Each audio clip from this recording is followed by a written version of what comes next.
snow is gone.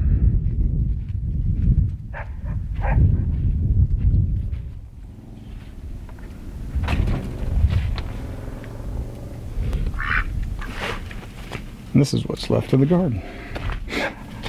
So just a little tip. You don't cover your summer squash during a freeze. That's what it looks like. All the cold crops are good. These are all the, well, the few carrots we have in our little carrot patch. That's cucumber that was covered. Burlap. More carrots. Cold crops. Doing just fine, you know. Kale.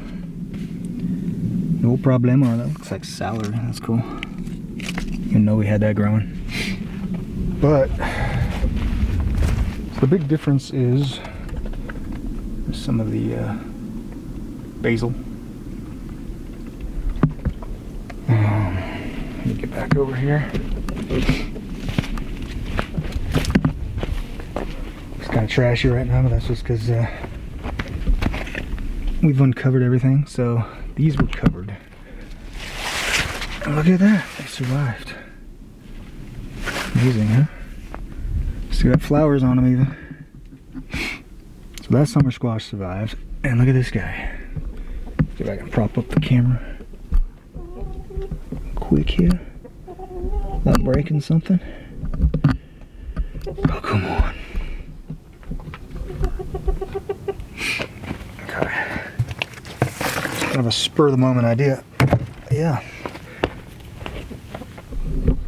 So we tossed a plant pot over this plant, and look at how untouched this plant is.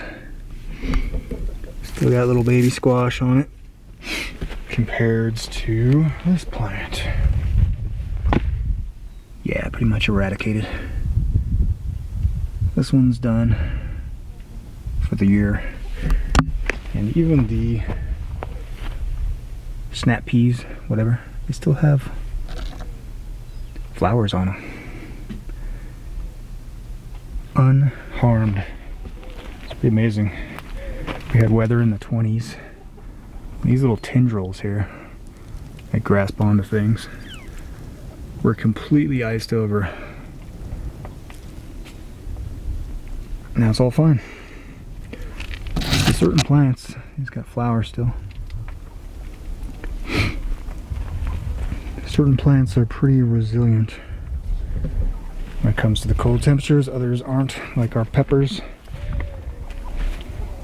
They did survive. Show you what that's looking like again. So I did the previous video from inside the little swing set hoop house. So these are all the tomatoes. So we've pretty much obviously put most of our energy into tomatoes this year. Heirloom, big, beautiful, juicy, massive heirloom tomatoes. I mean, we got some big ones. These things are huge. Pretty impressive, actually. I think as for the size, 7,300 foot roughly. I think they've done good this year, like better than the average. I mean, usually the best, what I'd recommend to grow high elevation, there's a little strawberry patch in the making. I mean, what I'd recommend, let's see, so you know who you're talking to. There's the guy, there's the culprit. What I'd recommend is Romas have done pretty good. We had one year where we had probably about 30 4-foot tall Roma tomato plants. And of course, the best are always cherry tomatoes. I mean, you can't go wrong with cherry tomatoes because they're like candy. I mean, I can eat those things like candy. I love them, and they grow really fast. They develop really fast. Some tomatoes I definitely won't recommend are indigo. I think we have one somewhere. Yep, right here, I think. These are indigos. You've probably never even heard of them. And I didn't either until I was like, ooh, that looks cool. Because they're like, when they ever actually do ripen. Yeah, it's got a little bit of a... My microphone is getting in the way. It's on the very top. It's got that little dark indigo, bluish tinge. Well, you have to wait until, I don't know, about 80% of the tomato, the top of the tomato is dark, dark, dark, almost black, deep blue in color. And then if the bottom is still green, it's still not ripe. And so you gotta wait for the bottom to change reddish. Kind of a rose color. And so, but those things develop. It takes so long to ripen. I mean, we've gone like all summer and they're sitting on the vine for like, after they turned blue, they sat there for like another month, it almost seemed like. And they still weren't ripe. They're like hard and green. So yeah, they're like this fancy novelty, I guess, but the flavor is not really there either. It's kind of like this tart. It's almost like a tomatillo. It's like a cross between a tomatillo and a tomato. So it's kind of neat, whatever, but high elevation, wouldn't recommend it. These guys are what you want to grow right here. Those beauties. And as you can see, you won't see any ripe on the vine because we've already devoured them all. There's one big one that's ripe, but that's it, I think. Yeah, so I think on my last video, I might have given the impression that like we haven't even harvested any yet, but we have. We've had probably a good basket full. Is that a adequate measurement? Standard? I don't think so. But quite a few big, pretty good sized tomatoes so far. So these are just like the end of the season, obviously. And but it's like right when they just start kicking it into overdrive. And that's what's frustrating, because you're like, spent all year growing these things from seed, and you've transplanted them probably 2 or 3 times if you were, you know, a responsible gardener. But some of these are like in the second transplant pot, I think, like these peppers. Yeah, they should have probably been given bigger pots, but I mean, it's so much work after a while, you're just like, okay, you know, I've slaved enough on this garden. And you know, unless you're doing it for like survival, like we should all probably be doing right now, we're just kind of playing, right? We're just kind of like, it's kind of fun, you know, to like pretend that we could actually sustain ourselves. But at this point, realistically, nah, I don't think so. Not even close. You have to have a pretty good size like greenhouse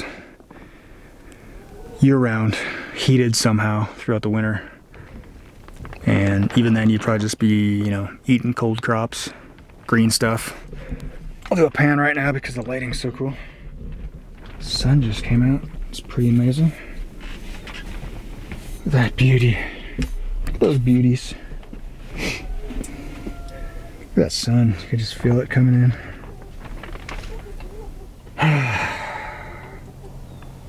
Don't know you're alive until you live. I'll just leave it at that.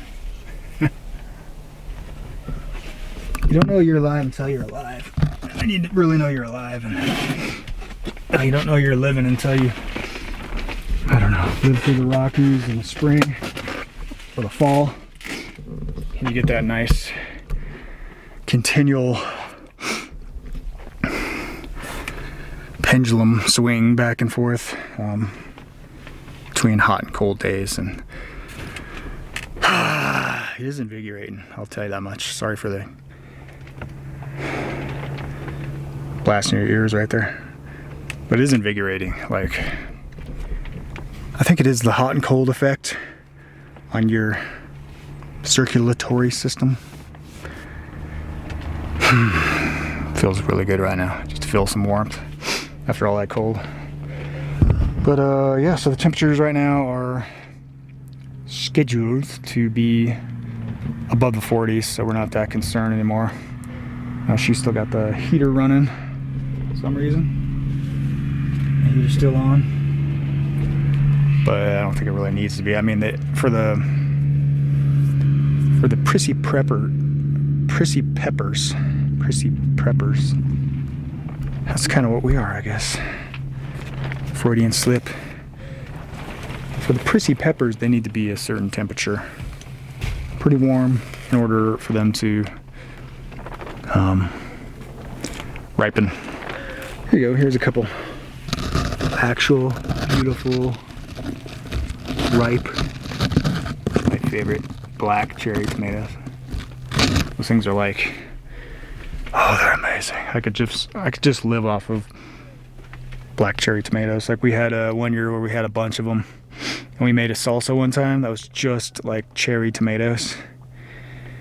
It was like heaven in a chip. Every scoop. Because it's just like this rich, sugary sweet mixed with a tart, pungent. I would just call it the most, like, on the whole spectrum of flavor from a tomato, it's got the most depth to it. Like a wine or something like that. I'm not sure what. It's been a while since I was a connoisseur of wine, so I'm not sure what I liken it to. It's kind of like a red wine. Well, it's like a Cabernet Sauvignon. No, I don't know. I'm just making up stuff, but it's got that full-bodied, full spectrum of flavor. That's what I love about it. It's a beauty. It's a beautiful thing to experience. If you haven't done it yet, if you haven't done like at least a hobby garden at this point, I don't know why you haven't. What's your holdup? Get to it, man. Like, what are you doing with your life? There's a lot of information out there. You know, I've just started putting out videos on what we're doing, but there's plenty. Like, everybody and their mama are doing some kind of video on how to garden. But so there's a lot of reference material out there. You know, get on YouTube, wherever, watch some videos, start small. And I'll tell you, once you get the taste for those garden veg, you never want to go back. That store-bought stuff, it's just picked unripe. And sometimes they'll have to like gas it, you know, throw it through the gas chambers just to get it to ripen to the point where it looks edible.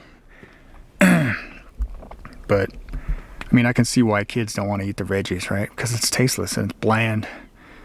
It's garbage. Grow your own veg. I mean, and you stop eating junk. And you stop feeding your kids junk. All that sugar, artificial crap.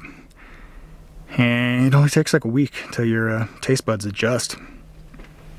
And you'll be eating, I mean, nature's candy is the best tasting candy out there. And these guys right here are nature's candy factories. Better than Willy Wonka. These little guys. I'm telling you. And you enjoy it, and it tastes good, and it's good for you. So you can't. It's a win-win, man. It's a win-win. So I'm gonna hobble my way back across this. I just wanted to show you one other thing. Give me a sec. Oh. It's like a jungle gym in here, literally. So yeah, it's nice and toasty in there right now. Oh, the sun just came out. Oh, it feels so good. It feels so good. And sometimes you just gotta like soak it up, you know, like a lizard. Just get out there and find a rock. Lay back. The sun in your face. Just soak it up. Just soak it up. So yeah, all of our corn, you know, pretty much got destroyed. It's done. I just wanted to show one thing. Here's a corn on the cob. And this is what happens if, see that? All the little kernels, we had another one that we pulled that was a bit bigger, and it actually did have about half of a cob with big plump kernels. The only one I can see right now is like a couple. There's one maybe. There's a couple on the other side. Actual kernels in there. Yeah, they're just empty little sacks because they didn't have enough time to grow. And whatever the hail didn't help anything. And but we started those from like seed, of course, kernels, in the greenhouse here, and in pots. A little starter, little seed starter thingies. And it was like perfect, right? They were, man, about a foot higher than your knee in July, and they usually say knee high in July. And we still couldn't manage to produce any corn on the cob, but I think that's mainly because of the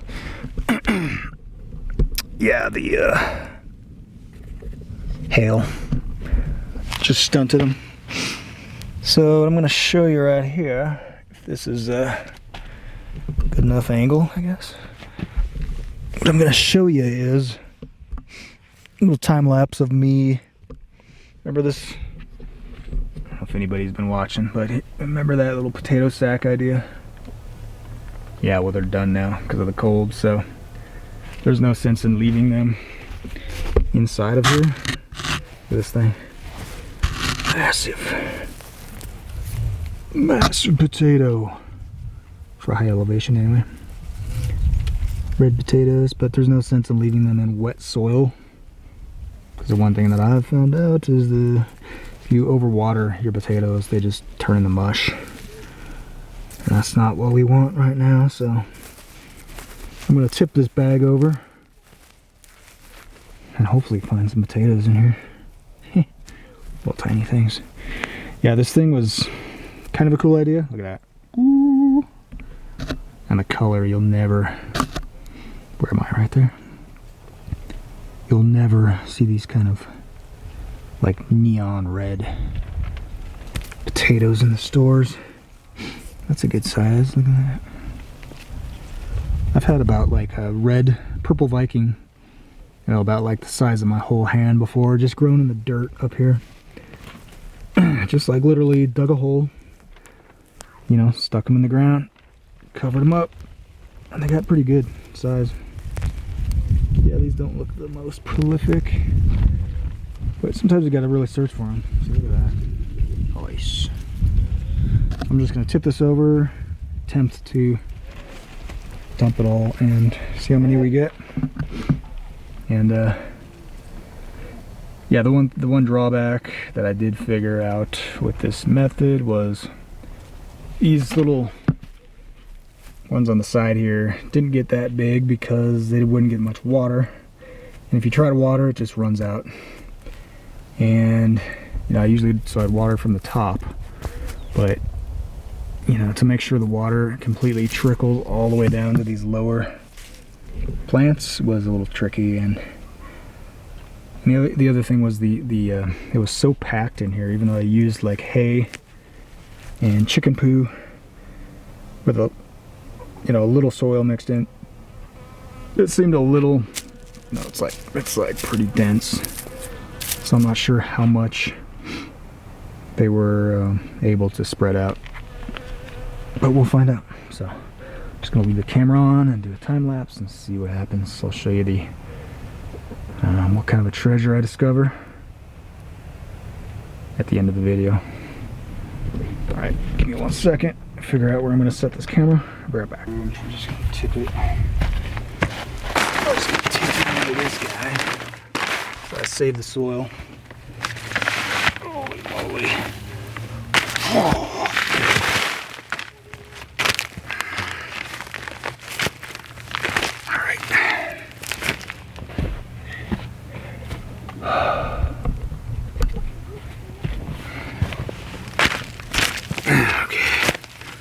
seeing this? All right, good. I'm gonna need like something to throw these into. Oh, this works.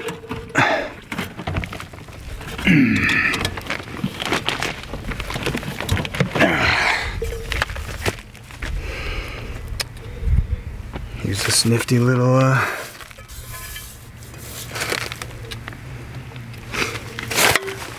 piece of enamel here, just for the cosmetics of it all.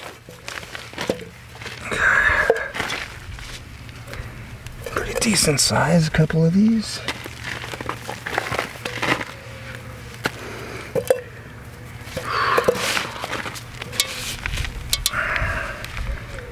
Little tiny things. Some of these little tiny ones I will just leave in the soil sometimes, and they might grow into a plant next year. Depends on where I'm growing, what my method is, whatever.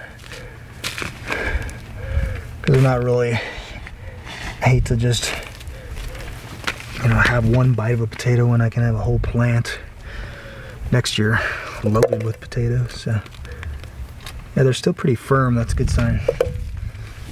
That is a good sign, because sometimes when they're overwatered, like here's a perfect example of a not really worth trying to eat that thing. Sometimes when they're overwatered, if they're in a container, yeah, they'll just be mush. You'll dig down and it'll just be a pile of mush. That's disappointing, to say the least.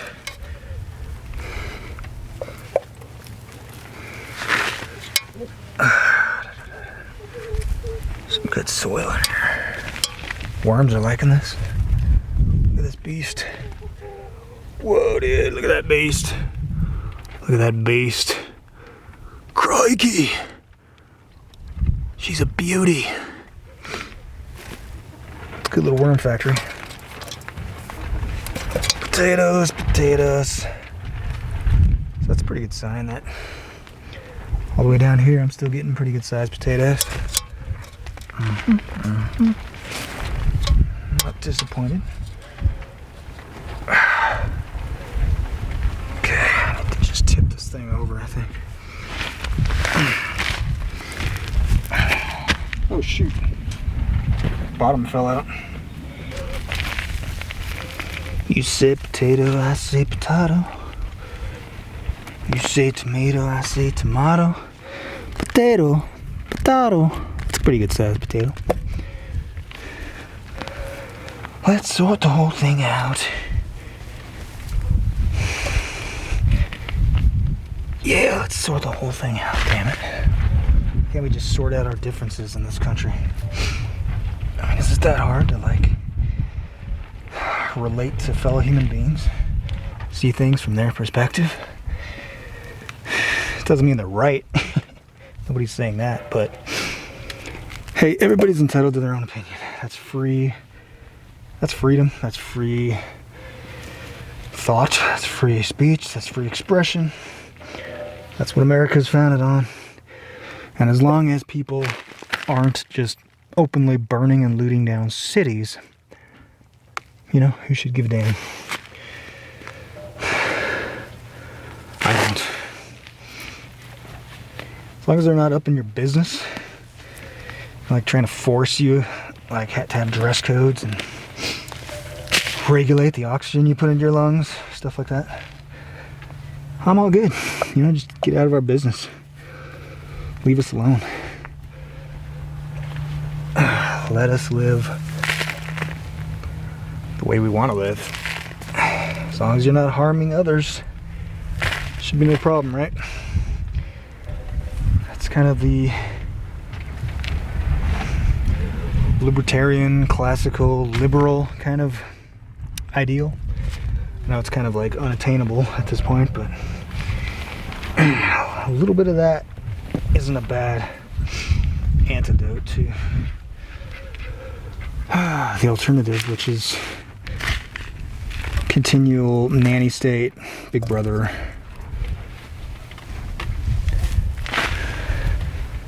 control over all of our lives, with an out of control, power hungry, godlike government ruling over us because we're too irresponsible to just get along. Live and let live, right? Whatever happened to those hippie ideals? Go back to like free love again, right? It didn't last long though, did it? Kind of shallow, superficial, that whole movement, but I guess it beats the alternative.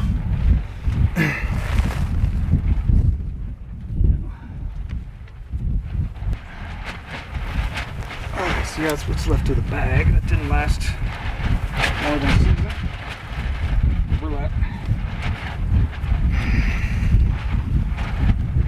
See this dirt on the bottom here? I don't think it got much moisture because it's just looks exactly the way I put it in the beginning of the year or the summer. So yeah, I don't think much happened down there. It's not quite as massive as I was hoping for. I was hoping this thing was going to be loaded. There's an interesting looking colored potato. It's a little, I don't know, it's probably edible. That's not, you know, like the bounty that I was dreaming of when I put this whole thing together. But, whatever. It works. I mean, it works. It did some. Grew a little bit. Here's one I almost completely overlooked. You gotta be careful because sometimes, man, they'll just sneak past you. I mean, if I was doing this right, you know, I might have like a rake through this stuff. Just kind of going by feel right now, getting my hands all dirty. Tell you what, it's pretty therapeutic to just get your hands in the dirt sometimes and get dirty. It's like, maybe it's all those childhood memories, you know? Hey there. It's like those childhood memories of just playing in the dirt. Maybe that's it. I don't know. It's just the smell. It's the fresh air. It's the sunshine. You know, there's a Bible verse about when man was cursed for committing sin in the garden. We were kicked out so sin wouldn't become immortalized. And the curse, one of the curses was that we'd have to toil by the sweat of our brow in the soil. And you know what? It's kind of it's a mixed blessing and curse because it's probably like the most healthy lifestyle. You know, if you can get away with it, you have the resources, if you have the land, the property, and the time.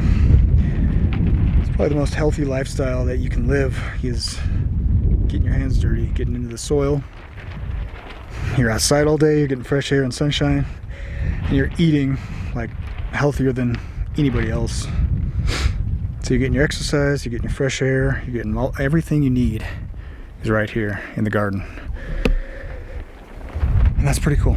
So it's like it's hard work. It's definitely hard work. What I'll show you real quick are the pumpkin patch, what's left of it. Still got these caged basil plants, looking pretty healthy.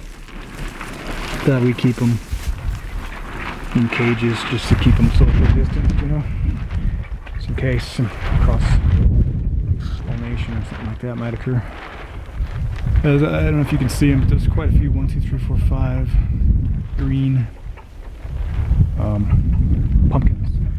Of course, all the leaf action died with the cold, but the pumpkins should be fine to ripen. We already picked about 3 or 4, pretty good size, about a softball, maybe a little larger, orange pumpkins. So next year, you see that fence out there? We're gonna extend it all the way to that fence and just have one big pumpkin patch. That's what the plan is anyway. See what happens. But yeah, so that's that. Here's what I pulled out. I'm assuming I won't find much more, but I might find a couple. I don't want to bore you to death though. So I mean, oops, ouch. So for one little burlap bag, it's not bad. I mean, it's a pretty good size. And that's a full meal right there, right? Survival situation. Trying to survive the dark winter, like Fauci has been predicting. Or Bill Gates and his, as he chuckles about the second wave. Might just be enough.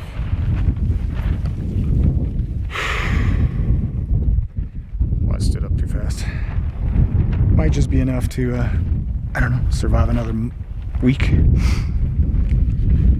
So we got to do whatever we can within our means to prepare for the unknown. And it seems like more and more lately, we guys who have been into whatever you want to call it, prepping or Bible prophecy, just end times, preparing for the unexpected type, self-sufficient, liberty-minded, patriotic type people. I don't know if I missed any demographics there, but yeah, we're not sounding so crazy anymore, are we? Because the world itself has gone crazy, hasn't it? So you watch the, you read the headlines, you watch the news now. Seems like everybody's a conspiracy theorist. Everybody's wearing tinfoil anymore, aren't they? Yeah. No vindication though, right? From us watchmen on the wall all these years. No bitterness coming out of my mouth. But so I got these weird shadows on my face, I know, because I'm sitting in front of the corn. Children of the corn over here. That's what I should get. I should get like a view of me looking through the corn right here. Yeah. Oh, that was Jason, wasn't it? I think that was Jason. That soundtrack. All that is, I was doing that last night. All that is like a reverb on your, if you have a mic and you get a bunch of reverb echoing through the mic. It's the kind of sound you get. So it's funny. It's interesting how they turn that into like this sound of terror when Jason is slowly stalking you like prey. So anyway, I'm gonna get out of this weird lighting and call quits on this video. That's where we're at right now. We got the peppers back in the greenhouse here. They survived. I did end up taking my habanero. It's actually a lemon habanero. I don't know why they call it that. It looks a little lighter than a typical dark orange habanero. Maybe that's why. But I actually took that inside because I was like, that was my baby. I grew that thing for 2 years. I wasn't about to let that go. And it had like a ton of habaneros still popping out everywhere. So yeah, it's on the dining table right now. Warm and healthy and happy. I think it lost like 3 or 4 leaves, that's it. So that's cool. Now it's back to 40, 50 degree weather at night and 70 to 80 degree during the day. So it's Colorado for you. It's up in the mountains, up in the high Rockies. That's the manic weather you just kind of adjust to after a while. Some get a little crazy, you could say. Not me though. I'm as level as it gets.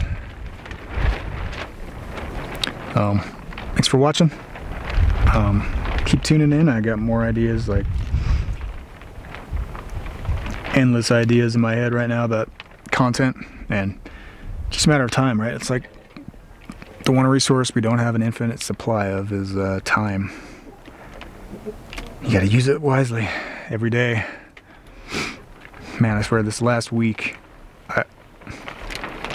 I'm convinced this last week went by I mean, like weeks have become days. That's what it feels like. Months are like weeks.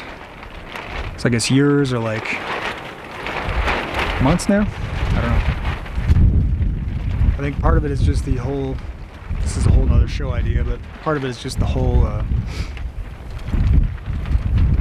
information overload. The psychology of just continually being bombarded by too much information, and our brains can't process it, and